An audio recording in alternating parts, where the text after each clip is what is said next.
영상을 들었습니다. 자, 오늘은 창세기 35장의 내용인데요. 여러분, 우리가 하나님을 믿으면서 우리가 신앙생활을 하는 성도로서 우리에게 늘 찾아오는 두 가지가 있습니다. 하나는 하나님께서 부어주시는 은혜죠. 하나님께서 우리와 함께 하시면서 때를 따라 돕는 은혜를 베풀어 주시고 그의 택한 자녀들을 보호해 주십니다. 그래서 그 은혜를 힘입어서 우리가 살아가는 거죠. 그런데 그 은혜와 함께 세트로 오는 게 있는데 그게 뭐냐면은 바로 고난이라는 것입니다. 환난이라고도 얘기를 하고요. 우리 인생에 예기치 않게 찾아오는 여러 가지 어려움들, 환난과 수고로움을 우리가 은혜와 함께 이 고난을 반드시 감당하게 되어 있습니다.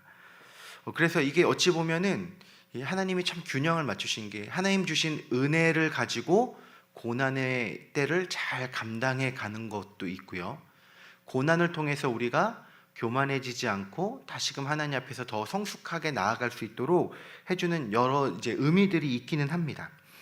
이 고난과 환난이 찾아올 때 하나님께서 이 고난을 허락하신 그 뜻에 대해서 우리가 여러 가지 의미를 부여하면서 사실 해석을 할 수 있지만, 그거는 이제 그 고난이 다 통과된 이후에는 되게 은혜롭게 다가오는데, 실제 그 고난을 통과하고 있는 시점에서는 많이 힘들고 어려운 거죠. 어떤 때는 아무 얘기도 귀에 들리지가 않습니다. 때로는 하나님이 원망스럽게 느껴질 때도 있고요. 고난과 그 상황에 함몰되어서 마음이 무너져서 우울증이나 아니면 이제 낙심하게 되는 경우도 있습니다. 그렇기 때문에 어찌 보면 우리는 훈련이 필요한 거예요. 우리에게 이 고난은 늘 찾아오게 되는 것인데 이 고난을 우리가 어떻게 대처해야 되는가에 대한 훈련이 필요한 거죠. 오늘 창세기 35장을 통해서 우리가 고난을 어떤 방식으로 대처해야 되는가, 효과적인 세 가지 방법을 함께 살펴보고자 합니다. 여러분, 오늘 본문을 보시면은 이 야곱의 가정에 예상치 못한 고난이 닥친 것을 우리 창세기 34장에 보면 볼 수가 있죠.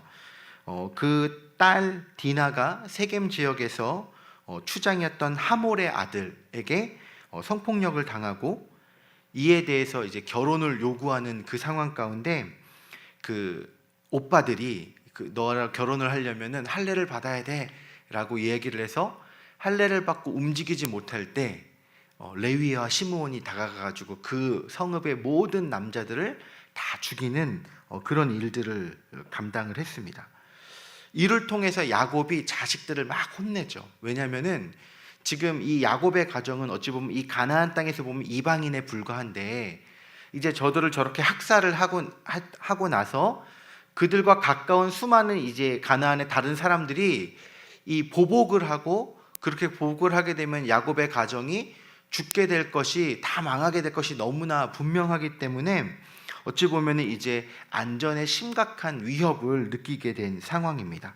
예상치 못하게 찾아온 고난과 어려움을 만나게 된 거죠.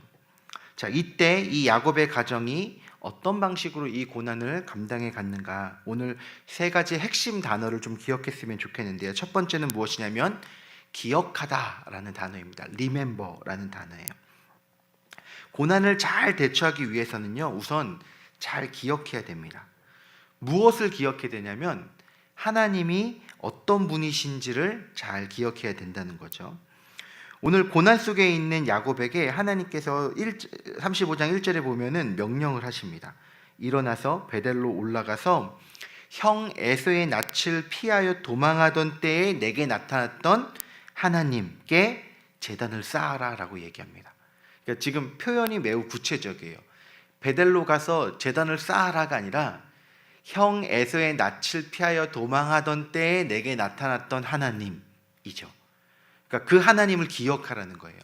야곱이 갈 바를 알지 못해서 정처 없이 막막하게 가는 그 와중에 하나님께서 나타나셔서 야곱을 지키시고 보호하겠다라고 약속하셨고 돌봐주겠다고 하셨고 은혜를 베풀었던 그 하나님을 기억하라라고 이야기하고 있는 것입니다.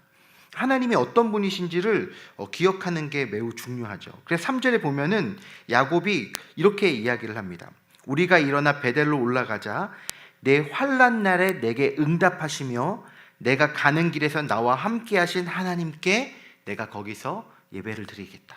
지금 하나님에 대해서 야곱이 고백하는 내용이 있죠. 내 환난 날에 나와 함께 하시고 나를 지키시고 보호하셨던 그 하나님. 그러니까 야곱은 하나님을 생각할 때 그 하나님에 대한 기억이 있는 거예요. 하나님은 나를 지켜주셨던 분이야. 내가 갈 바 없을 때 나를 인도해 주셨던 분이고, 그리고 외삼촌 라반의 그 치하에서 수많은 수탄을 당할 때도 나를 형통케 하시고, 그리고 안전을 지켜주셨고, 지금까지도 나와 함께 하셨던 그 환난 날에 나를 지키셨던 하나님을 지금 야곱은 다시금 돌아보고 있는 거예요. 여러분, 우리의 인생의 고난 속에서 우리는 하나님을 기억해야 됩니다. 그 하나님이 나에게 어떤 분이신가? 하나님이 우리를 구원하시고 우리를 사랑하시고 우리에게 베풀어 주셨던 수많은 은혜들을, 그 하나님을 바라볼 때 다시금 기억하게 되는 거예요. 하나님이 나를 만나 주셨던 우리 경험들이 있죠. 처음 예수 그리스도를 믿게 됐을 때 하나님이 나를 구원해 주셨다는 그 사실이 너무나 감격스러워서 그 하나님의 사랑 앞에 울었던 기억들도 있고요. 여러 가지 힘들고 어려운 상황 속에서 하나님이 항상 지키시고 피할 길을 내시고 함께 해주셨던 그 기억들, 내가 지금 여기에 있는 이곳까지 오는 동안에 나와 함께 하시고 나를 지키시고 보호하셨던 그 하나님을 기억하게 될 때 우리는 고난에서 다시금 일어나서 다시금 강건한 삶으로 설 수 있게 된다라는 것이죠. 잘 기억하는 게 중요합니다. 하나님이 어떤 분이신지 기억하고, 반대로 고난에 깊이 빠지게 되면 하나님을 잊어버려요. 하나님이 어떤 분이신지도 잊어버리고 고난만 집중하게 됩니다. 그래서 이 고난을 잘 극복하기 위해서는 이 키워드, 기억하다라는 거, remember, 반드시 기억하셔야 됩니다. 두 번째로, 고난을 잘 극복하기 위해서는요, 정비하는 것이 필요합니다. repair라 그러죠. 정비하는 거. 오늘 야곱이 다시 하나님의 명령대로 베델로 올라가려고 하는데요. 올라갈 때 2절에 보면은 자기 집안 사람들에게 이렇게 이야기를 합니다. 자기와 함께한 모든 자에게 이르되 너희 중에 있는 이방 신상들을 버리고 자기를 정결하게 하고 너희의 의복을 바꾸어 입으라 라고 이야기합니다. 지금 뭘 요구하고 있는 거예요? 하나님 앞에 다시금 정돈하라는 거예요. 내가 그동안 있었던 이 우상들을 섬겼던 그런 것들 다 버리고 하나님 앞에서 의복을 다시 정돈하다라는 것은 하나님 앞에 다시금 어찌 보면 준비된 마음으로 다시 서는 거예요. 하나님 앞에서 이 고난을 잘 극복하기 위해서는요, 우리의 모습을 정비하는 것이 필요합니다. 여러분, 하나님이 우리에게 고난을 왜 주실까요? 그 고난을 주시는 이유 중에 가장 큰 부분 중에 하나가 무엇이냐면은 그 고난을 통해서 우리의 연약한 부분들을 다듬기 위해서 하나님이 우리에게 고난을 허락하실 때가 많습니다. 우리 안에 있는 죄된 모습들, 우리 안에 있는 그 고집스러운 모습들, 변하지 않고 깨어져야 될 그런 부분들을 우리가 끝까지 가지고 고집할 때 하나님이 처음에는 말로 하다가 그 말도 들리지 않으면 하나님이 어떻게 하십니까?